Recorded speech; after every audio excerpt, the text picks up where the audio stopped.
farthest away from you will be required to do the most role playing with me, okay? Be excited. I did shower this morning. Alright, so I'll be talking about finding alternative funding resources because as we all know, no one has money lying around. Or a cool cat. And we all have cats. So there never seems to be enough money to do anything, correct? The grants are always hard to get, always hard to find, hard to apply. All these regulations. If your community is making too much money in some regard, you won't be able to get it. So essentially, grants aren't the only thing we can look at, or our state funding. So the first step to actually finding alternative sources of funding is coming up with a brand. You have to brand your idea, your project, and your library a little bit differently than you're doing now in order to find these alternative funding resources. So essentially, come up with a cool catchphrase, acronym, or another way to describe your project. So who here has an acronym for their team name? What's it stand for? Leading libraries to awesome makerspace awareness. That's cool, because I had asked what llama is, so that I just now had to engage and figure out. So if she called me and says, hey, I'm doing this llama project, I'd be like, hey, what's llama? So now I'm interested, versus saying your whole spiel. You know, I'm a makerspace group. I'm not as interested, but now I am because of that acronym piece. Promote your brand across social media. We'll get to that later.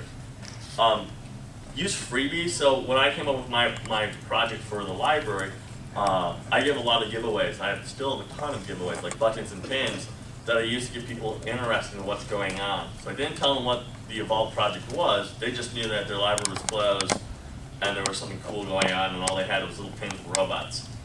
But it was interesting. They're very inexpensive to do as well. Money is tight, but using freebies helps brand yourself and your library. Bookmarks. And you want to get people wondering. So what is Project X, for instance? Give people, such as patrons, companies, etc., small snippets of what's going on. So as the project is moving forward, you want to give them little teasers, make them interested, make them want to come to you for extra information. And this is the foundation to getting funding. Essentially, if you build it, they will come. Who knows this movie? It's just on this weekend. Field Dreams. Nice. Bonus points. So, I hear a lot of libraries always talking about that they're thinking about doing a project, and it's either A, they don't have the money, and if they do have the money, they don't know if they could do it, or it will be a waste of money. So, Patrick Sweeney actually came up with the concept of just calling it beta. Hey, this is a beta program, or this is a pilot program, or this is a test program. Usually boards are like, okay, we can pilot it. So try it out. So if you do get the funding, or if you have a brand idea, just run with it. So if you have a project, don't know what it'll cost, run with it. Start putting the project together and get the hype up, get the hype going, get the brand going, and then you'll be able to get the funding later on. Does that make sense? Also, don't think any idea is not worth it, or it's not. Every idea is a good idea. It just may need to grow. Or if you have an idea and you pitch it and it gets shot down, it's not a bad idea. Shelve it and use it later on. So this is a little quote from Albert Einstein. So I'll talk about two projects that were really cool. Studio 300 from Fountaindale Library. They branded a room called Studio 300, but they never told everyone what everything's going on in there. They just said, hey, you can do some really cool stuff here. And slowly they allowed people to find more information about it. They ended up doing a huge grand opening for Studio 300 where they actually had to sell like passes to attend the grand opening, because that's how well they hyped up their brand. So again, through branding, you can get a lot of hype, and through hype, you can get a lot of extra funding. Who knows what the Chattanooga, Tennessee 4th floor is? All right, so Chattanooga, Tennessee has the internet, or world's fastest internet connection provided by Google, Google Fiber. So what Chattanooga Library did is they hopped on this bandwagon and they created a 4th floor in their library, and they just called it the 4th floor. Didn't tell anyone anything else. So people were interested. They were doing research on it. You had to look at Facebook groups. You had to look at Twitter groups. They made a web page, a WordPress site.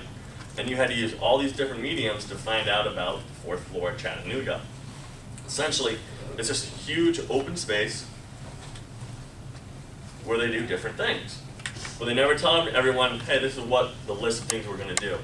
Every month, every week, it's a little bit different. And so they do conferences and events. They did a business training. So they got all these entrepreneurs together and did like business classes. They flew somebody in to do a business coaching seminar. They did an art gallery before. So it's always different, and they branded it as the 4th floor of Chattanooga to get people interested. And through this, they got donations and funding because they knew how to brand. So branding is, again, step number 1 and most important step before you start finding alternative funding. Second step is to develop a pitch, 15 to 30 seconds. You want to provide teasers. So if you think of it this way, when a salesperson calls you, do they go on and on about the product? They usually try to sell it to you in 30 seconds because otherwise you get disinterested. And all of a sudden you're punching out the credit card if you can't. So you want to do the reverse. So you want to provide teasers to other companies. Say, hey, this is my market area, my patron usage. So I use this example all the time. Hey, I have over 20,000 users in my library that are constantly coming into my library. I have over 1 million visitors a year. I can give you great coverage on any product that you sell me. Now, if I was a company, I'd be a fool not to have that type of marketing skill or marketing ability. So you never divulge everything on the first phone call.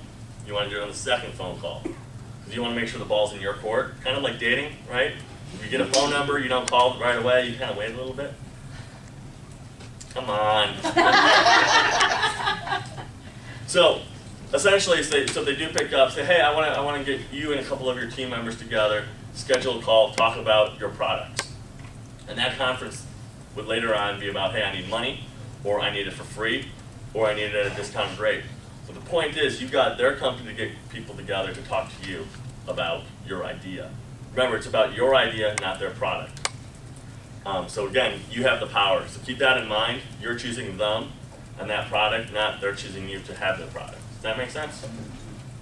So that's probably another huge thing to keep in mind is this is not them doing you a service, it's you doing them a service. I know it sounds bold, but that's how you have to play. So companies always want to know ROIs, return on investment. So as a library, our formula is benefits have to be greater than the cost, correct? Otherwise we're doing it wrong. Companies say revenue has to be greater than the cost. So if a company is giving you something for free, their model's broken and it's not going to work for them. However, you can tell them about a new model called Our Benefits plus your revenue you get from us, whether it be a discounted rate or for free, will be greater than your cost. And they're going to go, well, what are your benefits that you can offer me? As I kind of mentioned before, the exposure factor is huge. So we all have tons of patrons. I don't know what your guys' statistics would be, but find those and use those. You have visitors every day, right? I hope. It's not empty. So you have visitors every single day, and explain to the company about your users. Hey, I get 100 kids after school coming to the library waiting for their mom and dad to pick them up. During that time, I want to give them things to do. You have a really cool sound aid, Sphero ball, that I want my kids to play with as they wait. Oh, what does that mean for you? They're probably going to want one for home. And then companies start doing the math, so connections are more costly or more beneficial than anything else. You also deliver content. So if I was a company and I wanted to deliver, for instance, a tablet, and I wanted to show you how that tablet worked, I would have to hire someone to go out to you, show you how the tablet works, what it does, etc. But now, as you as a library utilizing the tablet, they don't have to do any of that because they're expecting you as the product owner to discuss it, to explain how it works, to train on it, to support it. We do that already, correct? Mm-hmm. Explain that to the companies you deal with. Hey, CDW, this is what I don't deal with CDW, but hey, CDW, you deal with the small mom and pop or smaller companies. Don't do anything global. You're trying to get discounted rates that way. Smaller companies work a lot better. But anyway, so hey, mom and pop stores, I have all these students coming in.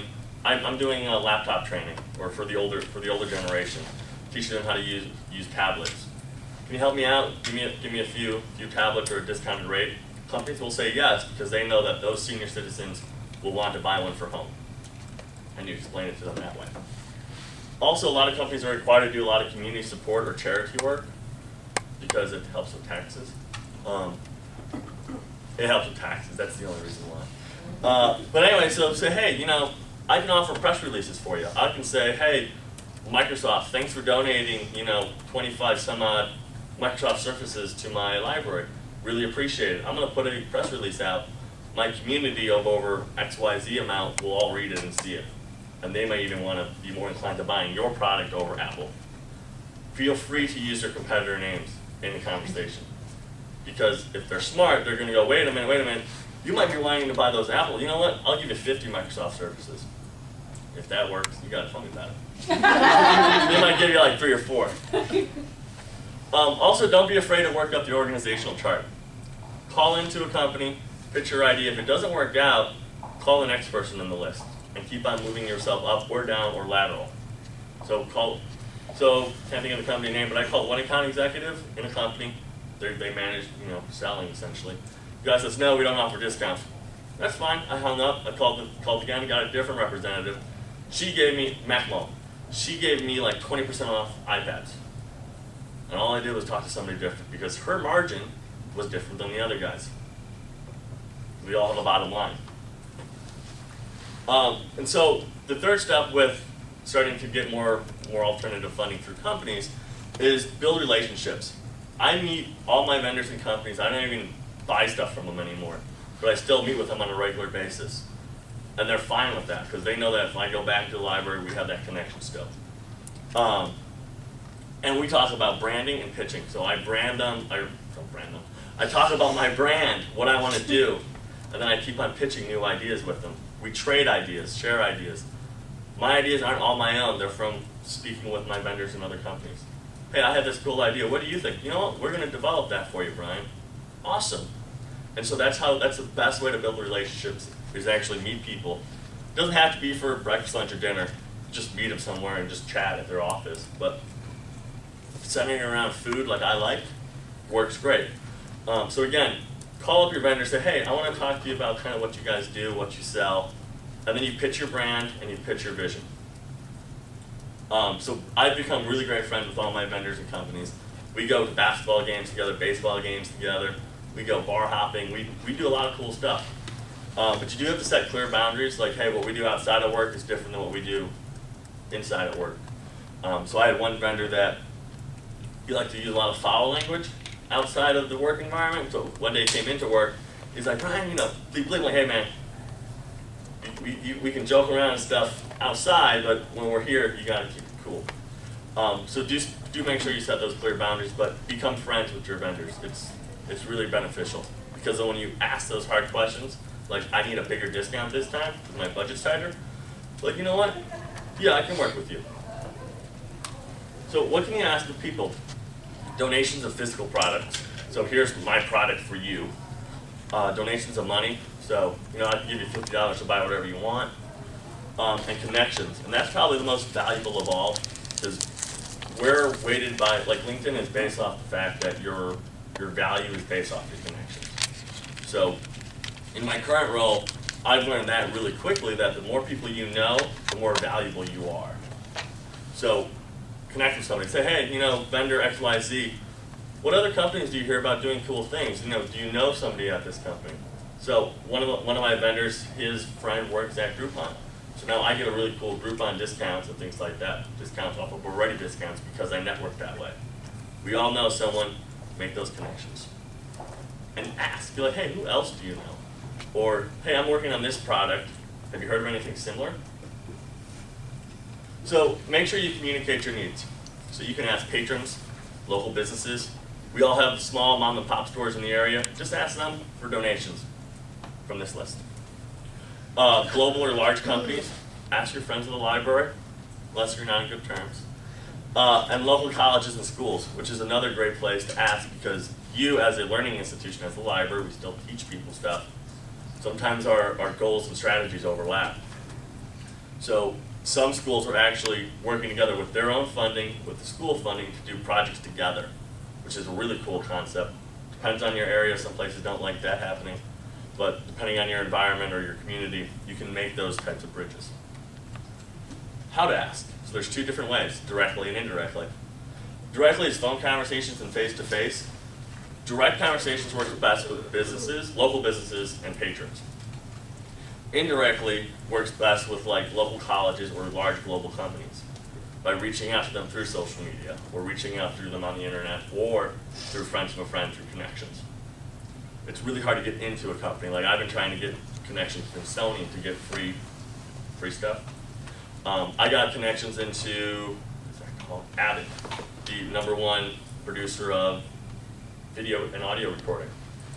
I have a guy that, if anyone wants his contact information, they have a grant actually that they don't tell anyone about, that they never spend money because no one knows about it, for free recording equipment, free recording studio through a library.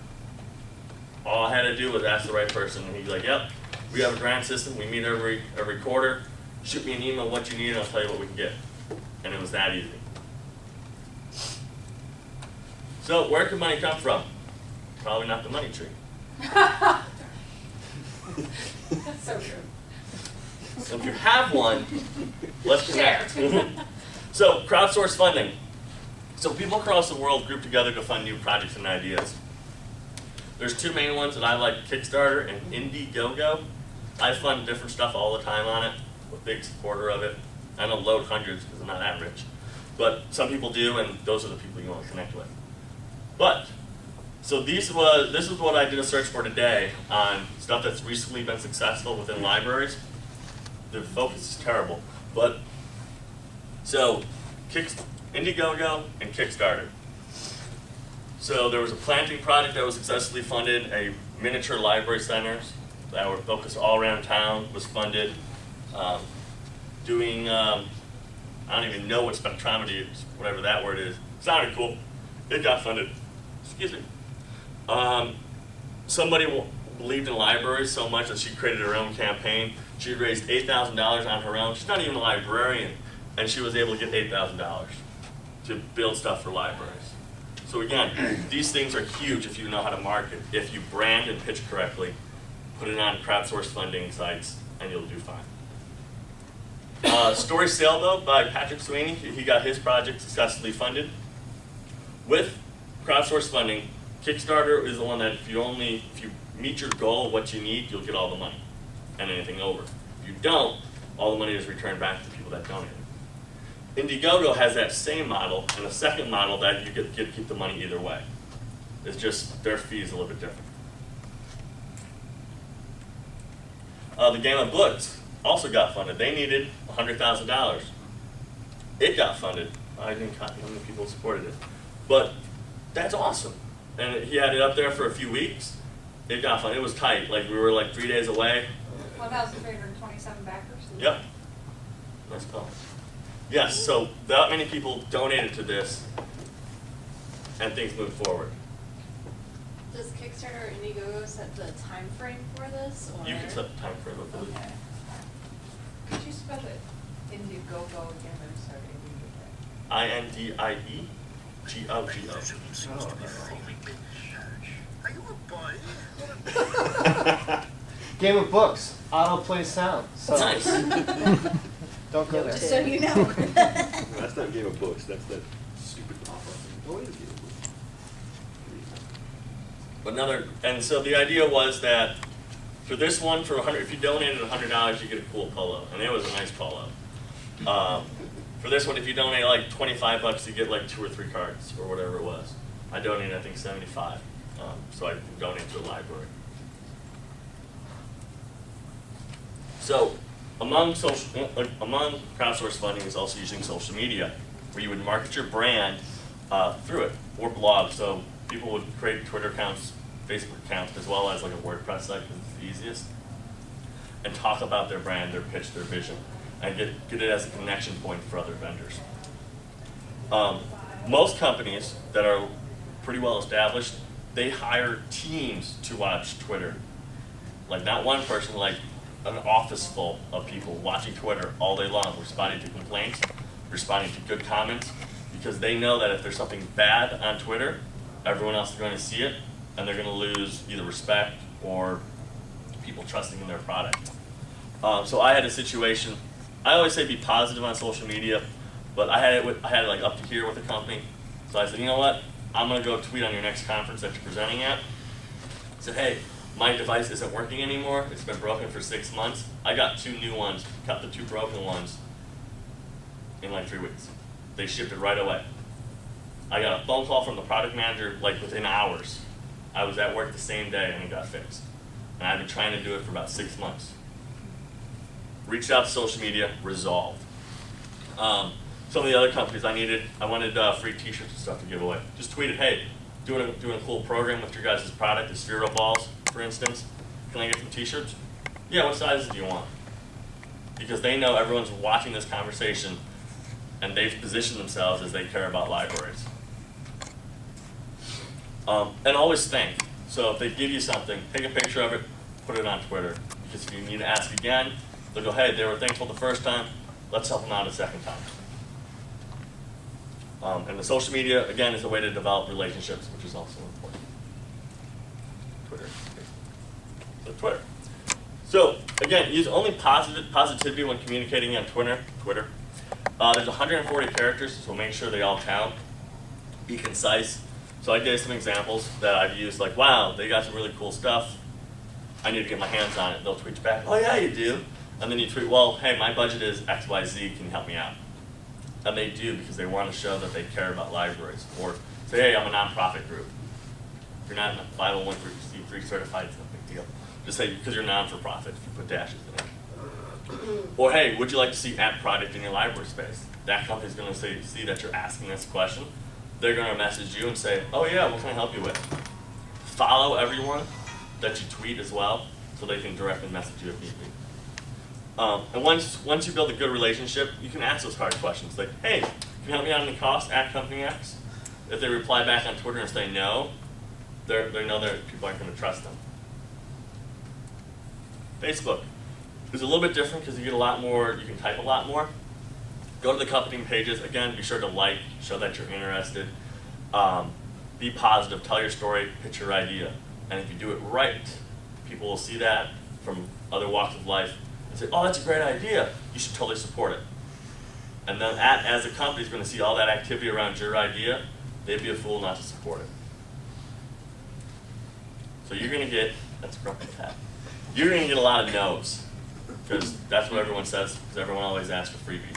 So people have a routine saying no to your questions.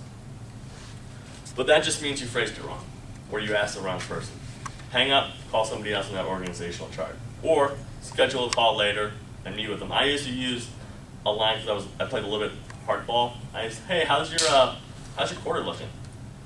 Like if I had that good relationship with them, I would ask it. And I actually had one guy who had the best response ever. He goes, pretty well. You ready for some help desk support? Because we wanted their software for help desk. And I had to buy it after that. Like that was witty and awesome. But I've asked people, hey, how's your quarter look? Like if they're being rude or if I have a good relationship with them, I can have that conversation. They go, you know what, Brian? I got a close-up account. I can help you out. But it all depends on your guys' relationships. I've also asked, who else can I speak to about getting discounted rates? So they'll, okay, well, we have a division that does that. Go ahead and talk to them. Or does anyone else make a similar product? So you're trying to tease them with that. Do you have competitors? So Smart Technologies, they have a competitor called Tapit, which is changing their name to something else. But I was able to find that information by asking, hey, who else makes stuff similar to you that you guys compete with? Because I really want to get more desk knowledge. Make those connections. And always ask, what other things would you recommend? Siftio Cubes gave me a list of companies that are doing really cool, innovative things that I've yet to go through. But they gave me a list of them, like, hey, check this out. I saw this. This is really cool. My grandkid wants this. Get that. So have those connections, those really innovative companies that you want their stuff from. They're on top of their game. They know what's out there in the market. They pay people to do it. Ask them. And also know that everyone has a bottom line. So we all have a cost of doing business. So you don't want to step over that line as well. So hey, I work really close with a company that he actually tells me what it costs him to get So he says, hey, it cost me $4,000 to get that server. I have to have it up by 3%. What's your budget, or where can you meet me? I'm very open with all my budget with my vendors, and that's really showed a lot of honesty between my vendors. We always sit down, we go, hey, here's the deal. I'll be honest with you, you be honest with me. Here's what my budget is. If I find out you ever lied to me, we won't do business. And a lot of companies respect that, and they'll give you the same respect in return. So you have to have those conversations at some point. But never be afraid to ask any hard questions like why. So, hey, why don't you guys do educational discounts? Is your cost of developing the product so high you're making very little money off of it? That might be the case, and there's really nothing you can do about it because they can't go in the hole for helping out. So, but don't be afraid to ask why. Also focus on win-win negotiation. Do you guys know what that is? Everyone wins? These are two cats, and they just finished a deal on catnip. He has a problem, but that's dealer. So anyway, they came to an agreement because they weighed their what the benefits he could offer and what the costs were, and they came to an agreement. We're going to do some role playing too. So, but in other words, always just ask. It doesn't hurt to ask. Keep on asking and ask again. Ask different ways. Rinse and repeat.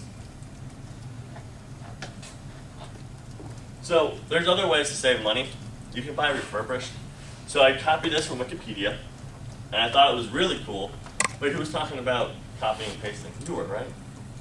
No, okay. Well, somebody was talking about, I copy and paste from Wikipedia from time to time. So buying refurbished is equivalent of buying a pre-owned car. So who buys pre-owned used cars? You guys all buy new? Come on. Never gonna. Man, I buy pre-owned all the time. And I break my cars. But anyway, buying refurbished is okay. I buy all my stuff at home is all refurbished stuff.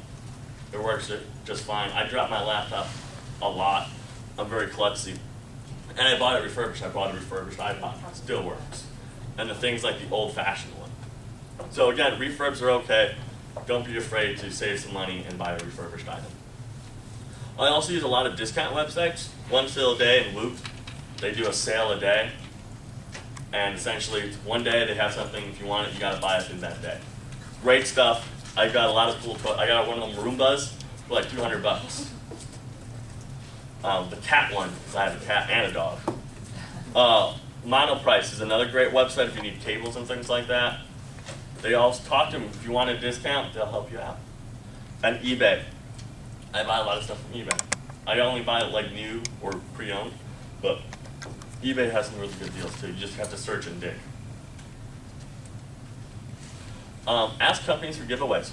So if you see something, a company that you like, you buy their stuff, say, hey, I'm doing an activity. I'm going to be using your product during that activity. Do you have any giveaways? They say, sure, here you go. Because now they're marketing more. And they already bought the marketing material. If you're going to do it for them, they don't have to pay an employee to pass it out. The last piece is developing software. So we talked about buying and purchasing like hardware. If you want to develop software, it always costs money. It's a very hard thing to price. It's based off of hours usually, not an end product. So I found that there's a lot of local colleges and universities that you can speak to and ask for help. Their students are often required to do a project with an organization and community. And a lot of colleges are struggling to find companies that want somebody to work on a product for them. So I was in school, our school couldn't find enough companies to do our end of the year class project. So we had to make up a company to make up a product. So go to those schools and universities, talk to the computer science departments, say, hey, do you guys got to do capstone projects? I need a project done in my library. Here's what I'm looking to do. I want to build an app. They have an unpaid intern. I got an unpaid intern and he loved it. I didn't pay him and he was learning stuff. So depending on your organization, if you have people in your staff that are willing to kind of teach and train, then give them some work, unpaid internships work out. You want to basically pitch the experience that you're doing something great for your community. It's a good value add for your resume, those types of things. Another great way to develop new software or product or programs is put development groups together. There are coders that live in your neighborhood. Say, hey, I want to develop a cool program for our library. Can we get some people together and build it, market it out? If you give them a space to do it, they will come. And hire programmers and technology people on your staff. I touched on this last session. Hire programmers, hire people that like technology on your team. They'll do the work for you while they work. There's my contact info. So who's ready? And the slides will be posted. So who's ready to role play?